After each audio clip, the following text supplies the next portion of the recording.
आज जिस तरह से महिलाओं ने, अपने वार्ड 15 की महिलाओं ने हमारे सम्मान के लिए जो आज वार्ड 15 में घूमने का काम किया है, मैं उसके लिए आजीवन आभारी रहूँगा। और मुझे विश्वास हो गया कि जो 4200 महिलाओं को मैंने आत्मनिर्भर बनाया है, आज मुझे गौरव महसूस हो रहा है। जो मैं कोरोना काल के विपरीत समय में जब मैं काम कर रहा था तो एक डर सताता था कि कोरोना काल में कहीं मैं चला न जाऊं, दुनिया से सबको डर रखता है। लेकिन मेरे मन में एक आस थी, एक विश्वास थी कि मैं जाऊंगा तो कम से कम शहीद कहलाऊंगा।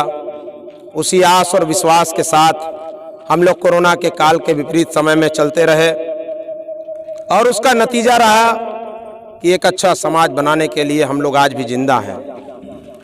आइए संजय भाई, आपका स्वागत है, आप पुराने साथी हैं। आज चुनाव के इस दौर में जब कोई भी प्रत्याशी का समर्थक आपसे पूछने आए, टेम्पो वाले भैया को जाने दीजिए, नमस्कार भैया, रास्ता दीजिए, जय भैया रास्ता है। समर्थक आपसे जब कहे अपने नेता के पक्ष में वोट देने के लिए, चाची प्रणाम, भैया प्रणाम, जब कोई भी समर्थक आपसे कहे कि हमारे नेताजी को वोट दीजिए, तो बस आप बड़े ही प्रेम से उससे पूछिएगा कि चलिए हम आपके नेताजी को वोट देते हैं, हम आपके नेताजी को वोट देते हैं। जब आप सवाल पूछेंगे तो उनसे पूछिएगा, क्योंकि सबसे ज्यादा जो परेशान होता है ना, ये आम जनता परेशान होती है, नेता को खोजती है ना, नेता मिलते नहीं है, नेता कोई मिलता नहीं है काम करने के लिए। एक तो राशन कार्ड भी बनवाना हो तो 100-200 रुपया ले लेते हैं, है ना, मांगते हैं। लेकिन लोग मेरे पास आए और राशन कार्ड केवल कागज जमा करके गए होंगे और राशन कार्ड मैंने बनवा कर देने का काम किया। 400 लोगों का राशन कार्ड बनवाया। अब सवाल उठता है इस चुनाव में, इस चुनाव के दौर में बड़े ही प्रेम से उनसे सवाल पूछिए कि भैया आपने पिछले 5 वर्षों में आपके नेताजी ने क्या क्या काम किया है, जिसके आधार पर मैं आपके नेताजी को वोट दूं। अपना वोट उसी को मैं देना चाहता हूं जो पिछले 5 वर्षों में काम किया होगा। उनके समर्थक से पूछिएगा। दूसरा सवाल उनके समर्थक से पूछिएगा कि कोरोना काल के विपरीत समय में जब जनता को सबसे ज्यादा जरूरत नेताजी आपकी थी, तो आपके नेताजी थे कहां? कहां थे नेताजी आपके जब सबसे ज्यादा जरूरत जनता को थी? कोरोना काल के विपरीत समय में पूरा भारत बंद था। तीसरा सवाल पूछिए, तीसरा सवाल पूछिए कि भलुआ टोला, न्यू कॉलोनी, श्री राम नगर, गजराज नगर, पूरा बिल्ली सेक्टर 9 वाली पूरी रोड में एक भी लाइट नहीं लगाई गई थी, तो आपने कब ज्ञापन दिया, कब पत्र दिया? अगर आपका काम नहीं हुआ तो कब आपने विरोध प्रदर्शन किया? आपने उस लाइट को लगाने के लिए क्या संघर्ष किया? आपने नियमित रूप से साफ सफाई करने के लिए क्या संघर्ष किया? आपने एक भी रुपए का टेंडर का काम नहीं हो रहा था रोड नाली खड़ंजा का विस्तारित क्षेत्रों में, तो आपने क्या संघर्ष किया? यह सवाल पूछिएगा। और नहीं पूछ सकते हैं तो मत कहिएगा कि नेता काम करने वाला चाहिए। जब समर्थक किसी का आके वोट मांगे तो उससे केवल 3 सवाल करिए। जैसे मान लीजिए एक व्यक्ति ये है और ये किसी का समर्थन करते हैं और कह रहे हैं कि इनको वोट दीजिए, तो कहिए, ओबरा की जनता यह कहिए, सम्मानित जनता यह कहिए कि मैं वोट देने के लिए तैयार हूं।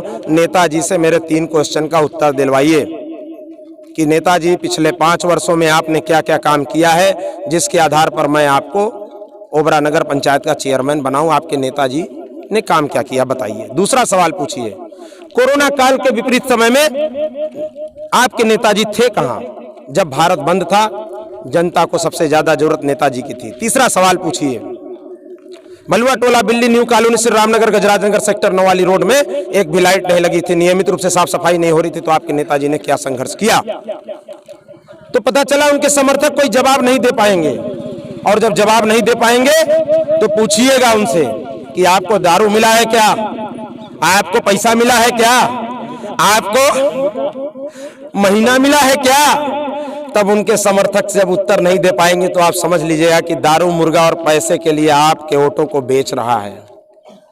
भले ही क्यों ना आपका सगा भाई हो, सवाल जरूर पूछिए, जागरूक बनिए, नहीं तो यह देश जैसे नौजवान युवा बुजुर्ग यह कह रहे हैं कि नेता काम नहीं करता, सवाल उठता है कि आपने नेता को वोट कब दिया। जागरूक बनिए और अपने नगर को सही बनाइए, अच्छा बनाइए, पूरे उत्तर प्रदेश में नंबर 1 बनाइए। नंबर 1 बनाने के लिए काम करिए। आपके इस भाई ने हमेशा काम किया, जब किसी ने आधी रात में भी आवाज दिया होगा तो मैं खड़ा रहा। आज संघर्ष बनाम रुपए की लड़ाई है। जब आप के भाई, हमारे भाई, जब गरीबों की लड़ाई लड़ने वाला आपका भाई की आवाज अगर कोई दबा देगा तो याद रखिएगा आपका कोई भी काम नहीं होगा। आप किसी के पास जाते होंगे तो आपका काम आसानी से नहीं होता है। यह गरीबों की लड़ाई है। और इस पटेल दयालु जिंदाबाद, जिंदाबाद, पटेल दयालु जिंदाबाद, जिंदाबाद। आपके गरीबों की लड़ाई को लड़ते लड़ते मुझे 19 साल हो गए और सैकड़ों कबाड़ बीनने वाले बच्चों को स्कूल पहुंचाने का काम किया। 4200 महिलाओं को आत्मनिर्भर बनाया। सब्जी बेचने वाले वहां से हटा दिए गए VIP रोड से। रात भर बेचारे सोए नहीं। जब मुझे सुबह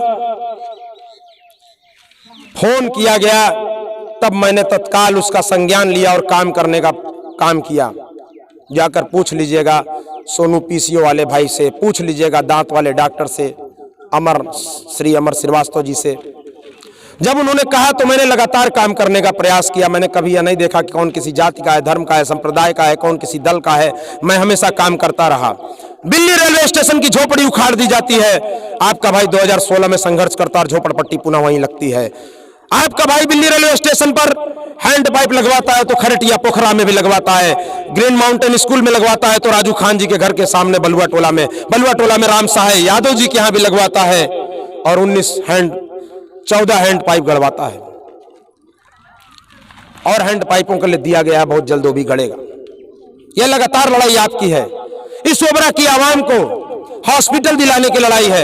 याद रखिएगा, जब आप अपना मुद्दा भूल जाएंगे तो आपको कहने का अधिकार नहीं है। 2-2 घंटा 4-4 घंटा पैसे के अभाव में माताएं, हमारी बहनें, हमारी पैसे के अभाव में इलाज नहीं करा पाती हैं। पूछ लीजिए, इनका दर्द पूछिए। सही है, पैसे के अभाव में इलाज नहीं करा पाती हैं। और इसी बिल्लीमार कुंडी ग्राम में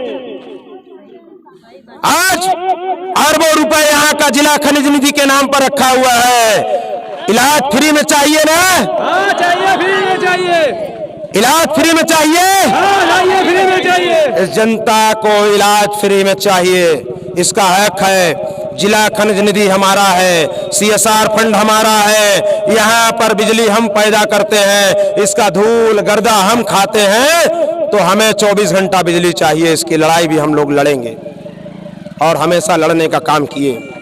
ये आवाम है, ये आवाम जब खड़ी हो गई है तो न ये जाति देखती है, न ये धर्म देखती है, न ये दल देखती है। ये केवल एक बात देखती है कि मेरी लड़ाई कौन लड़ रहा है। और इस लड़ाई को लड़ने के लिए हम लोगों ने अनवरत संघर्ष किया है और अनवरत संघर्ष करते रहेंगे। और यह लड़ाई केवल आपकी है। आप समझ लीजिए, आपको सवाल पूछना है। जब किसी का समर्थक आपके दरवाजे पर आए और सवाल उससे जरूर पूछिए। सवाल का जवाब नहीं दे पाएगा तो समझ लीजिएगा वह पैसा लिया हुआ है, वह मुर्गा लिया हुआ है, वह दारू लिया हुआ है, वह किसी लालच में उसका प्रचार कर रहा है। आप लोगों को क्या किसी ने कोई पैसा दिया है? आप लोग फ्री में आए हैं ना? अपने बेटे को बनाने के लिए आए तो एक बार अपने लिए नारा लगाइए, गरीब जनता जिंदाबाद, ये गरीब जनता जिंदाबाद, हमारी माताएं जिंदाबाद, हमारी बहनें जिंदाबाद। ये माताएं हैं, ये बहनें हैं, ये बिकती नहीं हैं, ये टिकती हैं। इसीलिए इन पर मैं लगातार प्रयास करता हूं, इनको आत्मनिर्भर बनाने का। एक पुरुष जो दूसरे के पैसे से दारू और शराब पीने के चक्कर में है, जाकर देखिए ऐसे तमाम गलियां हैं। मैं नाम नहीं लेना चाहता क्योंकि उस गली में भी अच्छे लोग रहते हैं, ऐसा नहीं कि सब वैसे हैं, लेकिन कुछ लोगों ने उन गलियों को बदनाम कर दिया दारू शराब पिलाकर कि नौजवान बर्बाद हो जाएं, और फिर जब वह पैसा खर्च करके जब चुनाव जीतेंगे तो फिर किसी का काम नहीं करेंगे। और आप सभी लोगों ने ठान लिया है, आज सभी लोग 4 किलोमीटर की पद यात्रा चलकर गोल गोल में आज यहाँ पर आने का काम किए हैं और समाज को अच्छा बनाने के लिए लगातार प्रयास कर रहे हैं। आवाज दो।